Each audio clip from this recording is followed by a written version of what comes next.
61 लंका में चिंता। अब हम राम और उनके यजमान को छोड़कर रावण के पास वापस जाएं।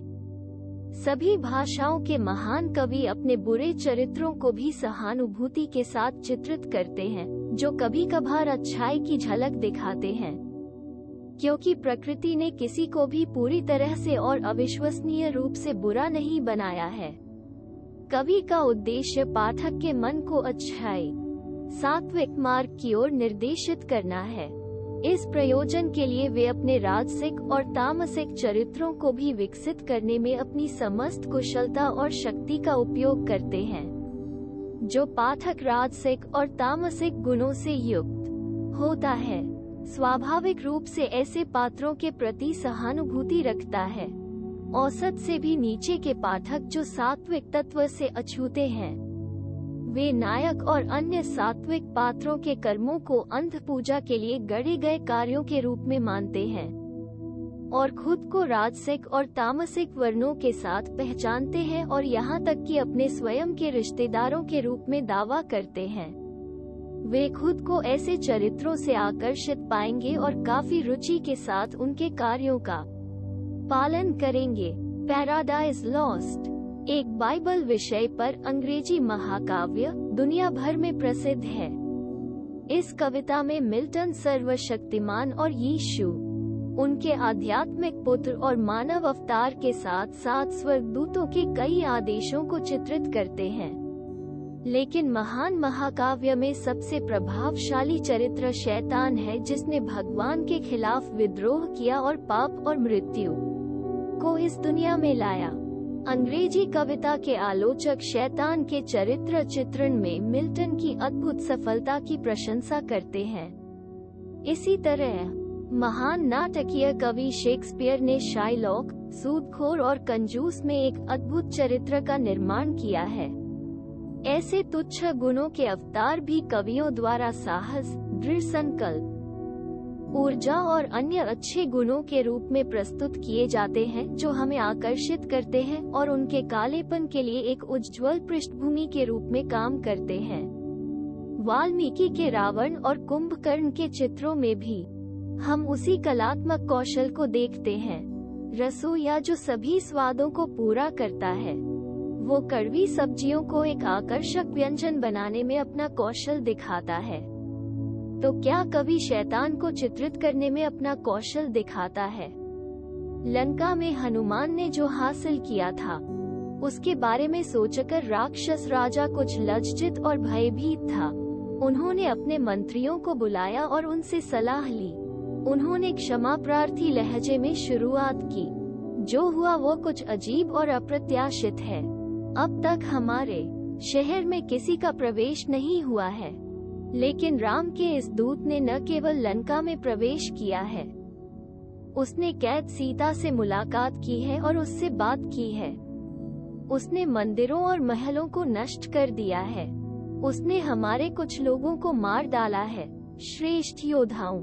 उसने हमारे लोगों को भय से भर दिया है और यह बात यहीं रुकने वाली नहीं है।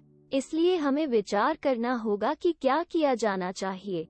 आप जानते हैं कि राजा को अपने स्पष्ट दृष्टि वाले और राज्य कला में निपुण मंत्रियों से परामर्श करने के बाद ही अपनी कार्रवाई का फैसला करना चाहिए, और इसलिए मैंने इस परिषद को बुलाया है। राम एक कट्टर दुश्मन बन गए हैं। आइए हम विचार करें कि हमें इसके बारे में क्या करना चाहिए। राजा के पास उन मंत्रियों के लिए कोई फायदा नहीं है जो सीधे आगे नहीं है या जो अपने दिमाग को नहीं जानते हैं, उनकी सलाह में डगमगाते हैं। हमारे सामने मामला सबसे महत्वपूर्ण है। राम मजबूत है और उसकी सेना भी। यह निश्चित है कि वे समुद्र को पार करने के लिए कुछ उपाय करेंगे। उस एक रक्षा पर भरोसा करना मूर्खता होगी। अच्छी तरह से विचार करें और मुझे बताएं कि हम कैसे कर सकते हैं हमारे शहर और सेना को मजबूत और सुरक्षित करें, और हमें अपनी रक्षा के लिए क्या कदम उठाने चाहिए। राजा की बात सुनने के बाद सभा के सदस्य एक स्वर में बोले, महान राजा, यह अच्छी तरह जानते हुए कि हमारी सेना और हमारे हथियार दुनिया में सबसे मजबूत हैं, आपको चिंतित होने की क्या जरूरत है? दुश्मन कहाँ है जो आपके किले पर हमला करने की हिम्मत करता है और जो सफलता की किसी भी उम्मीद के साथ आपकी सेना का विरोध कर सकता है? दुनिया आपके पराक्रम को जानती है। क्या आपने भोगवती नगर पर आक्रमण नहीं किया और नाग राजा को पराजित नहीं किया? क्या आपने शक्तिशाली कुबेर पर आक्रमण नहीं किया और उन्हें और उनके यक्षों को पराजित नहीं किया और उनके पुष्पक विमान के साथ साथ लंका के इस द्वीप पर भी कब्जा कर लिया? आपने नीचे के क्षेत्र में कितने शहरों पर हमला नहीं किया है और ले लिया है? आपने कालकेय से युद्ध किया और उन्हें पराजित किया। वरुण के पुत्र, हाँ, और यम स्वयं आपकी दया के लिए विनती करते रहे हैं। और यह राम कौन है? आपका पुत्र इंद्रजीत स्वयं राम और उसकी वानर सेना को नष्ट कर सकता है। क्या उसने खुद इंद्र को पकड़कर कैद नहीं कर लिया और बाद में उसे जाने नहीं दिया? ऐसे योद्धा के खिलाफ राम और उनके वानर कैसे खड़े हो सकते हैं? आपको केवल ये कहना है कि इंद्रजीत इस वानर भीड़ को नष्ट कर दे और सब खत्म हो जाएगा। महान राजा, आपको क्यों चिंतित होना चाहिए? इस प्रकार वे अपने राजा की प्रशंसा में बोले। कमांडर इन चीफ प्रहस्त एक बड़े काले बादल की तरह उठे। राजाओं, इन छोटे जीवों के कारण चिंतित महसूस करते हो? ये सच है कि बंदर ने यहाँ आकर हमें झपकी लेते हुए पकड़ लिया और कुछ शरारत की, लेकिन इस तरह की बात फिर कभी नहीं होगी। अगर वो फिर आता है, मुझे पता है उसे कैसे प्रबंधित करें। केवल मैं ही पूरी वानर जाति को नष्ट कर सकता हूँ, यदि केवल आप इसे आदेश दें। आपको अपने इस छोटे से अविवेक सीता के हरण से किसी भी खतरे से डरने की आवश्यकता नहीं है। मैं इसी क्षण जाऊंगा और वानर सेना, जड़ और शाखा को नष्ट कर दूंगा और वापस लौटूंगा। इस बंदर के बारे में बात करके अपना समय क्यों बर्बाद करे? क्या राम और लक्ष्मण और शत्रु नहीं है? मैं पहले उन्हें मारूंगा और फिर वानर सेना को नष्ट कर दूंगा और तुरंत लौट जाऊंगा। केवल मुझे जाने दो। मेरे पास तुम्हें देने के लिए एक सलाह है, राजा। अगर तुम सुनोगे, आइए हम कुछ रक्षा योद्धाओं को मानव रूप धारण करने और राम के पास जाने का आदेश दें। उनसे कहें, भरत ने हमें अग्रिम रूप से भेजा है। एक बड़ी सेना तुम्हारी सहायता के लिए पीछे आ रही है, जबकि राम को इस प्रकार लापरवाही में मूर्ख बनाया गया है। हमारी रक्षा सेना आकाश के माध्यम से यात्रा कर सकती है और उसे और उसके अनुयायियों को दूसरे किनारे पर नष्ट कर सकती है। यह मेरी सलाह है। कुंभकर्ण के पुत्र निकुंभ उठे और बोले, आप सभी यहाँ राजा के साथ रह सकते हैं। मैं अकेला जाऊंगा और शत्रु से मिलूंगा और नष्ट करूंगा और तुम्हें समाचार लाऊंगा। कृपया मुझे जाने दें। इस प्रकार वे एक के बाद एक उठे और रावण को खुश करने के लिए बहादुरी भरे शब्द बोले और फिर वे सभी एक साथ खड़े हो गए और अपने हथियार उठाकर जोर से गर्जना की। उस पर रावण के छोटे भाई विभीषण ने उन सभी को बैठा दिया और हाथ जोड़कर राजा से कहा, भाई, ये लोग जो कहते हैं वो सुनने में मीठा लगता है, लेकिन सत्य या कार्य करने के लिए अच्छा नहीं है। नीति शास्त्र, राजनीति का विज्ञान के उल्लंघन में किया गया कोई भी काम केवल दुहक और बर्बादी का कारण बन सकता है। साम, सुलह, दान, शत्रु को खरीदना और भेद, कलह बोना की कोशिश करने के बाद ही किसी दुश्मन के खिलाफ दंड, हथियारों का बल का उपयोग करने के बारे में सोचना चाहिए।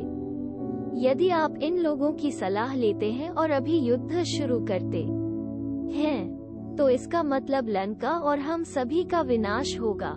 हमें धर्म की मांगों पर भी विचार करना चाहिए। राम की पत्नी को पकड़कर यहाँ लाना तुम्हारे लिए ठीक नहीं था। ये वास्तव में बहुत बड़ा पाप था। हमें सबसे पहले इस पाप से खुद को शुद्ध करना चाहिए। राम ने हमारा क्या बिगाड़ा है? दंडक वन में राम ने जो कुछ किया वो शुद्ध आत्मरक्षा और उन लोगों की रक्षा के लिए था जो उनकी ओर सुरक्षा के लिए देखते थे। उसने केवल उन लोगों के साथ लड़ाई की और उन्हें मार डाला जो उसे मारने के लिए निकले थे। उसकी हरकतें निश्चित रूप से आपकी पत्नी को ले जाने का औचित्य नहीं ठहराती हैं। और यदि हमें उससे कोई न्याय की शिकायत भी होती तो हमें युद्ध में मिलना चाहिए था। इसके बजाय उसकी अनुपस्थिति और उसकी पत्नी को जब्त करना बहुत गलत और पापपूर्ण था। जब दोष तुम्हारे पक्ष में हो तो यह नैतिक रूप से ठीक नहीं है कि हमें युद्ध के बारे में सोचना चाहिए। इसके अलावा युद्ध कौशल की आवश्यकता है कि युद्ध करने से पहले हमें राम की शक्ति और उनकी सेना की कुछ माप करनी चाहिए। हमने हनुमान की शक्ति और कौशल का कुछ अनुभव किया है, उसके बारे में हल्के ढंग से बात करना व्यर्थ है। क्या उसने उल्लेखनीय चीजें नहीं की? भले ही हमारी अपनी ताकत बहुत बड़ी हो, हमें इसे दुश्मन की ताकत के सामने तौलना चाहिए और फिर तय करना चाहिए कि हमें युद्ध की तलाश करनी चाहिए या इससे बचना चाहिए। लेकिन पहले यह जरूरी है कि हम सीता को पुनर्स्थापित करें। मेरी सलाह ये है कि इससे पहले कि राम और वानर लंका पर आक्रमण करें, हमें सीता को पुनर्स्थापित करना चाहिए। प्रिय भाई, मैं ये सब तुम्हारे भले के लिए कह रहा हूँ। प्रार्थना करो, मुझ पर क्रोधित मत हो। हमें पहले अपना दोष सुधारना चाहिए और फिर अन्य बातों के बारे में सोचना चाहिए। इस प्रकार हाथ जोड़कर विभीषण ने रावण से प्रार्थना की। यद्यपि रावण अपने मंत्रियों और सेनापतियों के डींग मारने वाले शब्दों से प्रसन्न था, लेकिन उसके मन में संदेह था। इसलिए विभीषण की बात सुनकर उसने कहा, आइए हम कल फिर से मिलें और इस मामले पर विचार करें। उन्होंने परिषद को स्थगित कर दिया और सेवानिवृत्त हो गए।